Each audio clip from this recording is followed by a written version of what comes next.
De abril de 1904 até outubro de 1910, um indivíduo sádico e perigoso assolou o bairro Camisville na cidade de Cincinnati, em Ohio, como vimos no vídeo do Estripador de Camisville. Ele supostamente estrangulou e mutilou 5 mulheres. Sua identidade permanece um mistério até os dias de hoje, mas investigações posteriores indicam que os seus crimes não ocorreram apenas na cidade de Cincinnati, mas também em vários outros lugares dos Estados Unidos. Entre esses lugares, o de maior destaque vem da cidade de Dayton, em Ohio, onde, dos anos de 1906 a 1909, um indivíduo se mostrou portar uma assinatura semelhante ao Estripador de Camisville. No vídeo de hoje, vamos entrar em um cenário conhecido, onde as ruas eram escuras e uma mulher na rua sozinha poderia ser a vítima de algo que se escondia nos becos diabólicos da cidade. Então já deixa o like nesse vídeo e ativa o sininho de notificações, que eu te conto tudo.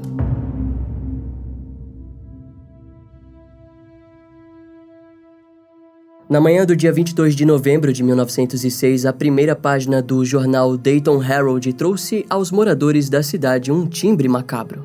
Um corpo feminino havia sido encontrado escondido em algumas ervas daninhas de um terreno ao oeste da Avenida Groveland. A mulher foi identificada como sendo Donna Gilman, de apenas 20 anos. Donna trabalhava na empresa National Cash Register e não havia motivos para aquele crime. Ela foi encontrada com um dos seus braços apoiado em seu peito como se tivesse tentado se defender. O seu braço direito estava apontado para cima, indicando que ela havia sido morta em outro local e depois arrastada em meio ao estado de rigor mortis. O legista e os investigadores da polícia de Dayton acharam a morte de Donna um verdadeiro enigma. Suas roupas estavam molhadas, o que significava que ela havia morrido na noite chuvosa do dia anterior ao achado. O seu par de luvas e o guarda-chuva emprestado de sua amiga Ethel Collins foram encontrados ao lado do corpo. No entanto, ambos os itens estavam secos, fato que soou como uma chave para o mistério do assassinato. Os alfinetes de chapéu também foram encontrados próximo ao corpo. Aquilo indicava que o criminoso havia montado todo aquele cenário. Naquela época, assassinatos sem motivos não eram comuns. Sendo assim, as autoridades disseram que tudo indicava para um assalto que havia acontecido na Avenida Groveland, onde Donna acabou sendo morta asfixiada e arrastada até as ervas daninhas. Ao que parece, foram encontrados indícios de que uma briga teria acontecido na rua da avenida próxima à cena do crime. Donna foi vista pela última vez acompanhada de sua prima, Ruby Bond, em uma carruagem na Avenida Grosvenor, onde Ruby acabou descendo e deixando Donna sozinha. O condutor da carruagem se chamava Tenzel, mas as autoridades tiveram dificuldades em encontrá-lo, e não fica claro se ele foi ou não levado a interrogatório. Mas provavelmente ele acabou sendo liberado. Até porque as autoridades trouxeram a teoria de que ela poderia ter sido assassinada por um namorado ciumento. Essa ideia nasceu depois que a irmã de Donna, Sane Gilman, ligou para o departamento onde sua irmã trabalhava e descobriu que Donna possuía um amigo um tanto quanto íntimo que morava na cidade de Cincinnati, em Ohio. Curiosamente, esse garoto supostamente não estava na cidade na noite do assassinato, e quando Sane conseguiu o encontrar, ele disse que não sabia de nada sobre o que havia acontecido com Donna e não havia há dias. Mais tarde, a polícia também ficou curiosa com aquela história e encontrou o garoto, que seria identificado como Stanley Anderson, mas ele forneceu um álibi para o dia do crime. Nos dias seguintes, os investigadores encontraram inúmeros suspeitos, mas cada um deles era tão improvável quanto você pode imaginar. Um deles que chamou a atenção foi David Curtis, um homem com atraso mental que foi preso e confessou o assassinato. Contudo, era mais do que evidente para os investigadores que ele estava fazendo aquilo em busca de algum tipo de atenção. David acabou sendo liberado e os jornais o chamaram de idiota. Posteriormente, a mãe e os 2 irmãos de Donna Gilman foram presos sob acusação de envolvimento no assassinato. Eles tiveram que pagar fiança para conseguir se defender na teoria improvável da polícia. Aquele processo durou até 1907, quando a família Gilman foi completamente inocentada das acusações. Agora, vale ressaltar algo dito no fim do vídeo do Estripador de Camisville. Existe uma grande chance de que todas as vítimas mencionadas foram violentadas sexualmente. Embora as fontes não citem isso, era extremamente comum as autoridades, a pedido da família, censurarem essa informação. Ou seja, Donna Gilman foi atacada da mesma forma que Mary MacDonald e Alma Steinway foram atacadas 2 anos antes, não muito longe de Dayton. Caso você não conheça esses nomes que eu tô falando aqui, é só assistir o vídeo que a gente postou por último, que tem tudo a ver com esse caso aqui. A familiaridade dos casos nos remete a ambos sendo assassinos desorganizados, impulsivos e que possuíam uma deturpação sexual muito grande, que em tese parecia envolver a parte da garganta de suas vítimas. Mas ainda é muito cedo para falarmos sobre isso. A narrativa agora vai nos levar para o dia 4 de agosto de 1907, quando Anna Markovits e seu namorado Abe Cohen estavam caminhando próximo ao Lar Nacional do Soldado, em Dayton, quando foram abordados pela irmã de 16 anos de Anna, Berta Markovits. No mesmo instante que Berta chegou, um homem surgiu das sombras com um bastão em mãos. Antes que pudessem reagir, o agressor acertou a parte de trás da cabeça de Abe Cohen. Em seguida, ele sacou uma arma e disparou 2 vezes em seu abdômen. Em pânico, Berta correu em direção ao Lar Nacional dos Soldados, onde pediu por ajuda.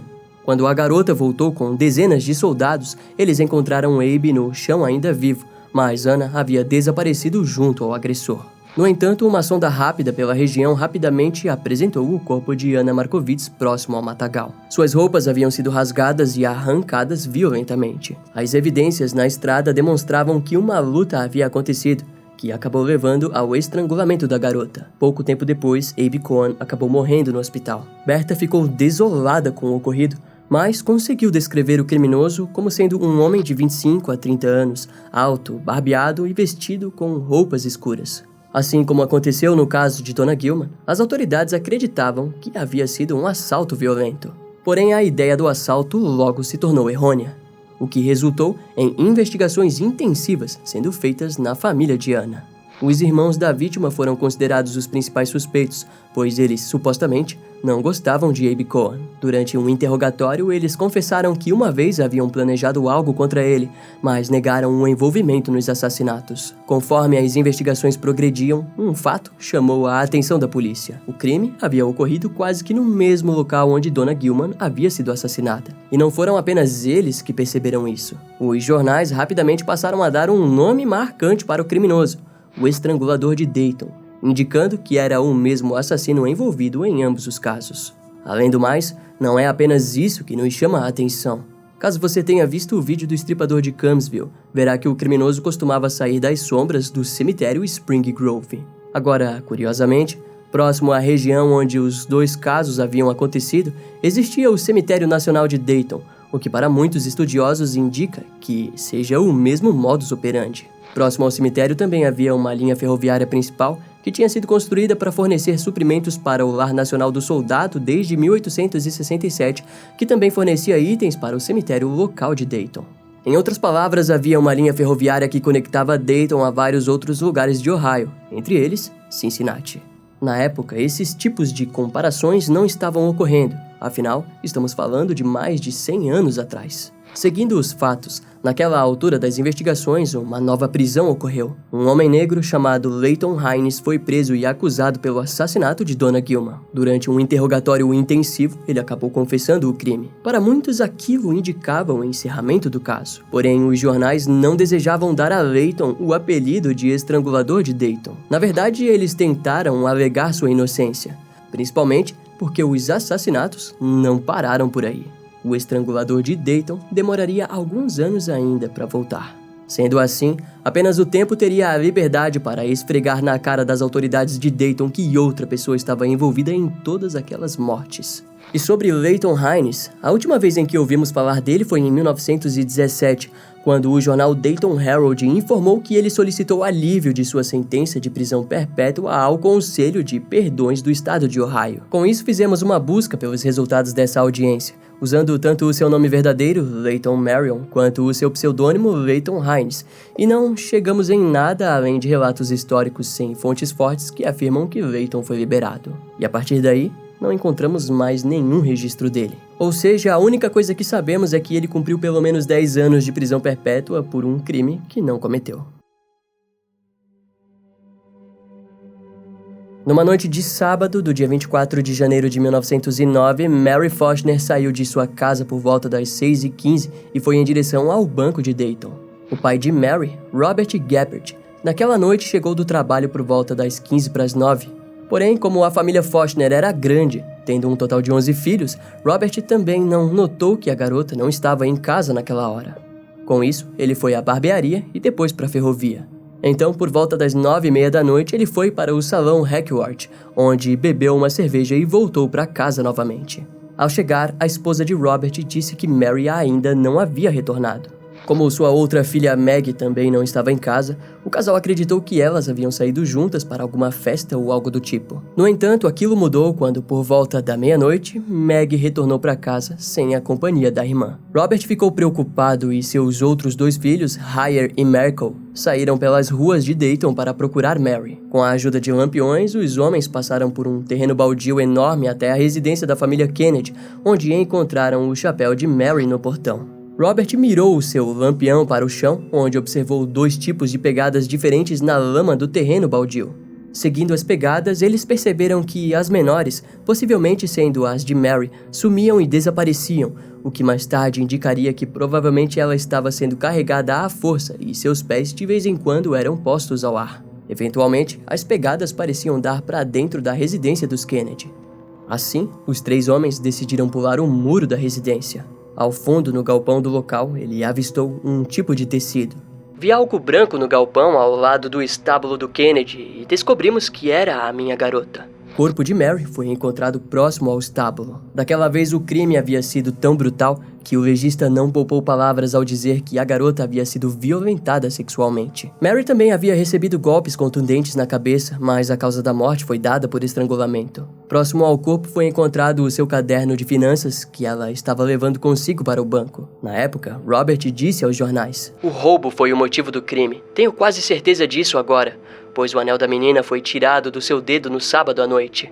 Esse registro é interessante, porque naquele tempo pouco se sabia sobre o que hoje em dia chamamos de assassino em série e que eles muitas vezes levavam consigo troféus. O assassinato de Mary costumava ser comparado ao de Alma Steinway, ocorrido em 3 de novembro de 1904, cerca de 5 anos antes. Alma foi arrastada, espancada com algo contundente, estrangulada e supostamente violentada. As investigações policiais receberam uma testemunha chamada Sam Morris, que disse ter visto o assassino. Sam disse ter ouvido gritos e foi em direção a eles, até chegar em um terreno baldio onde viu ao longe algo deitado no chão. Mas antes que pudesse se aproximar, ele ouviu alguém dizer: "É melhor você sair daqui, ou eu vou te encher de buracos." Em resposta, Sam retornou para casa e pegou sua espingarda, mas ao retornar não havia mais ninguém no terreno baldio. Esse homem foi considerado um suspeito, mas logo foi liberado. Outra testemunha que surgiu foi uma mulher chamada John Sheff, que afirmou ter sido perseguida pelo sujeito alguns minutos antes do assassinato de Mary.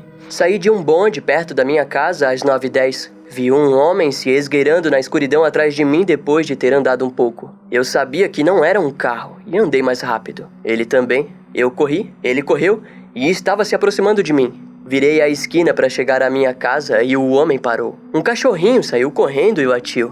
Acho que o homem chutou ele." Disse a mulher em seu testemunho. Curiosamente, no vídeo do Estripador de Camsville, falamos sobre o ataque à senhorita Weaver, que foi perseguida alguns minutos antes do assassinato de Louise Miller. As semelhanças de comportamento são bem nítidas. Como já diria o ex-agente do FBI, John Douglas, comportamento reflete personalidade. E como já sabemos muito bem, embora muitos criminosos em série possuam semelhanças, todos eles também possuem aspectos únicos de suas personalidades deturpadas, que fazem as suas cenas de crimes serem extremamente únicas. Alguns dias depois do assassinato, o jornal de Dayton noticiou mais um ataque. A senhorita Powers foi resgatada por seu marido durante um ataque sexual. O agressor conseguiu fugir, mas deixou a mulher com o pescoço machucado e uma grande parte de suas roupas foram rasgadas. Os detalhes do ataque mostraram que a mulher estava na porta de sua casa quando foi abordada. O agressor continuou a puxando com uma força abominável e só a soltou quando o marido da mulher realmente chegou próximo ao evento. Após aquilo, uma grande porcentagem das mulheres da cidade de Dayton passaram a exigir mais segurança. Aquele conhecimento não existia na época, mas estamos falando de um perpetrador totalmente oportunista e refinado. Contudo, é nítido que ele possuía um tipo de transtorno relacionado aos seus impulsos sexuais, que não parecem sumir ou serem abafados na presença de outras pessoas. A sua impulsividade é muito maior do que o seu medo de ser pego, o que fez do estrangulador de Dayton um criminoso desorganizado e extremamente mortal, imprevisível e sádico. No dia 29 de janeiro de 1909, a família Fulhort relatou o desaparecimento de Elizabeth Fulhort, de 18 anos. Os Fulhort moravam na cidade de Vandalia. No entanto, Elizabeth frequentemente viajava de trem até Dayton, onde o seu namorado morava. Após ela sair para uma dessas viagens, ninguém jamais a viu novamente. Pelo menos não até o dia 5 de fevereiro de 1909. Um homem chamado Charles e o seu pai, Fred Weaver, ambos carpinteiros, haviam trabalhado toda a manhã em uma residência na rua North Jefferson. Ao meio-dia, os dois pararam para almoçar. No retorno, Charles acabou parando para beber água em uma cisterna da residência. Ele se aproximou e tentou abrir a tampa, mas ela estranhamente estava bem presa. Charles então decidiu pegar um pé de cabra e abrir. Assim que a arrombou, ele notou um monte de roupas flutuando na água. O homem então as puxou, mas elas eram estranhamente pesadas. Conforme as puxava, um par de pernas humanas acabou aparecendo. O achado foi sinistro, mas ele e seu pai acabaram arrastando o corpo para fora da cisterna. O corpo estava embrulhado em uma estopa e o legista informou que a garota estava lá dentro há pelo menos uma semana. A vítima foi logo identificada como Elizabeth Fulhort. A causa da morte foi um mistério, mas acredita-se que tenha sido o estrangulamento. Curiosamente, Elizabeth não estava vestida com suas roupas íntimas, o que indicava que o assassino havia posado e manipulado o seu corpo antes de se livrar dele. A residência na qual ela foi encontrada ficava bem no meio dos locais onde os outros assassinatos ocorreram. Desse modo, os jornais rapidamente responsabilizaram o estrangulador de Dayton pelo crime. Além disso, os jornais não paravam de dar ênfase no fato de que já haviam se passado quase 3 anos e nenhuma prisão importante havia ocorrido. E para piorar, as mulheres continuavam a serem mortas. Os jornais estavam conectando abertamente os 5 assassinatos ao mesmo perpetrador.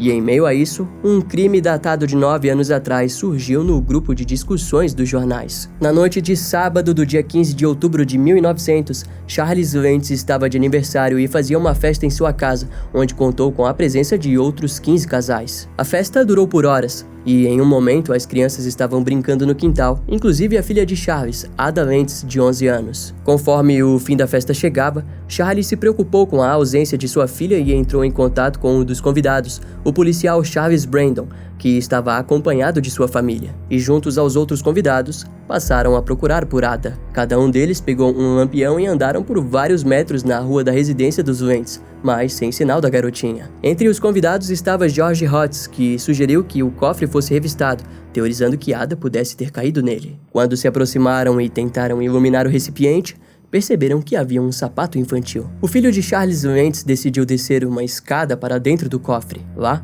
pouco tempo depois, retirou o corpo de sua irmã mais nova. Ada Lentz havia sido espancada com um objeto contundente, mutilada, asfixiada e violentada sexualmente. O legista disse que a garotinha ainda estava viva quando foi jogada para dentro do cofre. Os detalhes horrendos desse crime foram censurados na época. Na verdade, até hoje os detalhes são censurados. O cofre no quintal ao qual os jornais mencionaram, na verdade se tratava do banheiro ao ar livre que ficava no quintal da residência. Ou seja, o assassino havia despejado o corpo de Ada dentro do recipiente de fezes. Esse crime foi eventualmente agregado ao estrangulador de Dayton, pois ocorreu dentro do seu perímetro de atuação e mais nenhum outro crime parecido ocorreu até o início da série de assassinatos 6 anos depois. Em 1900, vários suspeitos foram presos e interrogados. A lista de convidados era enorme, mas todos eles foram liberados. O primeiro suspeito em potencial foi um homem identificado como Emmons, o qual havia sido visto por 2 testemunhas próximo à residência. No entanto, ele foi inocentado e no ano seguinte a polícia prendeu Harrison Blessing, de 18 anos. O dono de uma loja de bicicleta disse à polícia que o garoto teria o roubado e em interrogatório ele acabou confessando o assassinato de Ada Lentz. Mas Harrison foi liberado por falta de provas que o levassem a um julgamento. Todo esse mistério nos leva cada vez mais fundo na presença incômoda de um dos criminosos mais enigmáticos e articulados que já passaram aqui no canal. Em toda essa história, um nome que devemos comentar é o de Alfred Andrew Knapp. Ele morou na cidade de Cincinnati em 1900 e costumava pegar os trilhos ferroviários de Hamilton, Dayton e Indianápolis. O fato é que em 1903, Alfred assassinou sua terceira esposa, Hannah Knapp. Ele a matou e pôs o corpo dentro de uma caixa, o qual foi pregada e jogada no rio Great Miami, em Ohio. Alfred conseguiu viver a sua vida normalmente e até mesmo se casou novamente, mas eventualmente foi preso e recebeu a cadeira elétrica pelo crime. Contudo, antes do julgamento, Alfred confessou cerca de 4 assassinatos ocorridos em Cincinnati e Indianápolis entre os anos de 1894 e 1902. Em seu julgamento, ele recebeu o nome de o Estrangulador de Hamilton e foi conectado a mais assassinatos, além de dizer que possuía prazer em sufocar crianças. Alfred foi executado ainda em 1903, ou seja, não há como ele ser o Estrangulador de Dayton, e nós sabemos disso. A questão é de que talvez ele esteja conectado ao assassinato de Ada Lentz de 1900. Essa teoria é aceita em discussões devido à natureza totalmente diferente do crime. Em outras palavras, a culpa recai ou sobre o Estrangulador de Dayton em seus primeiros assassinatos, ou a Alfred Andrew Knapp. No fim das contas, a descrição física do suspeito nos casos do Estripador de Camsville e no Estrangulador de Dayton parecem se unir entre si. Temos um homem branco de porte médio, encorpado o bastante para sequestrar uma mulher mais baixa que ele e levá-la do meio da rua ao anoitecer.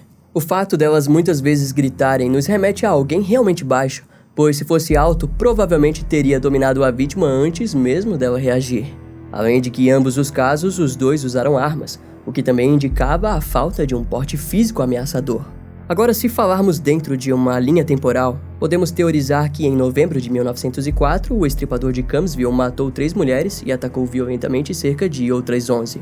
Foi uma série de ataques muito maior do que a maioria dos criminosos que já apresentamos aqui no canal. Depois, ele poderia ter decidido ir para outro lugar que as linhas ferroviárias pudessem levá-lo. Talvez ele tenha sido preso ou simplesmente parado, mas devido à sua personalidade desorganizada, é bem provável que ele tenha sido preso em algum canto de Ohio por um crime menor. Afinal, isso é algo bem comum de acontecer em casos de assassinos desorganizados. Mas vale ressaltar que talvez estejamos muito enganados quanto à personalidade desse assassino. Em alguns aspectos, ele parece dançar com a insanidade de um criminoso desorganizado e jantar com a frieza de um criminoso organizado.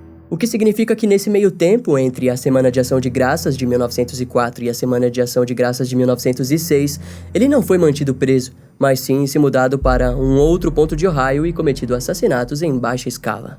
De qualquer maneira, se seguirmos a linha de que ele tenha sido preso depois de cumprir sua pena, o estripador pode ter ficado ausente por um tempo, mas seu tempo na prisão fez com que sua verdadeira natureza se aflorasse ainda mais e, ao mesmo tempo, notou que precisaria ser mais cuidadoso. Sendo assim, o fazendo retornar a matar, só que a centenas de quilômetros de Camsville, indo para a cidade de Dayton, em Ohio. Lá, no dia 20 de novembro de 1906, ele matou Donna Gilman, para em seguida dar início à sua série de assassinatos. Diferente de quando atuou em Camsville, daquela vez em Dayton, ele decidiu usar uma arma de fogo, o que lhe garantiu uma segurança maior para agir. Algumas lacunas de tempo, como no caso do assassinato de Donna Gilman, até o Diana Markovits e Abe Cohen, fazem com que muitos teorizem que o assassino todo esse tempo tenha sido um funcionário de carga de trem, alguém cuja insignificância na época foi ignorada pelas autoridades e que o garantia viagens para todos os cantos do estado de Ohio. Em outras palavras, ele acabava ficando fora da cidade tempo o bastante para que o caso esfriasse. Depois de matar a sua última vítima em Dayton, o estripador possivelmente retornou para Camsville. Mas daquela vez estava muito mais confiante e brutal do que em 1904. É doentio e ao mesmo tempo interessante notarmos que a última morte teria sido a de Mary Hackney, em outubro de 1910. A violência daquele assassinato nos remete ao caso de Jack o Estripador. Jack trabalhou por cerca de 2 horas em sua última vítima, fato que demonstra o nível de deturpação elevada do criminoso.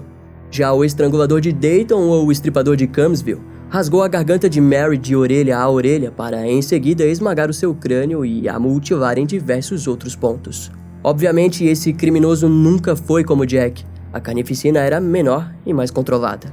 No entanto, o semblante familiar nos faz crer que ele estava prestes a fugir novamente, pegar o próximo trem e esperar o caso esfriar. Claro, considerando a ausência repentina, é bem provável que ele tenha sido preso por um crime menor em outro lugar de Ohio. As teorias são várias, e o intuito desses vídeos foi o de conectar o Estripador de Camsville com as atrocidades cometidas pelo Estrangulador de Dayton, cujo modus operandi e a assinatura eram extremamente parecidos.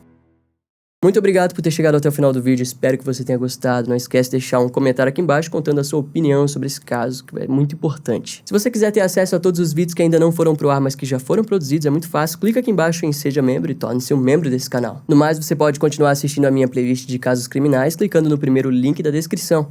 Eu vou ficando por aqui, até a próxima e tchau.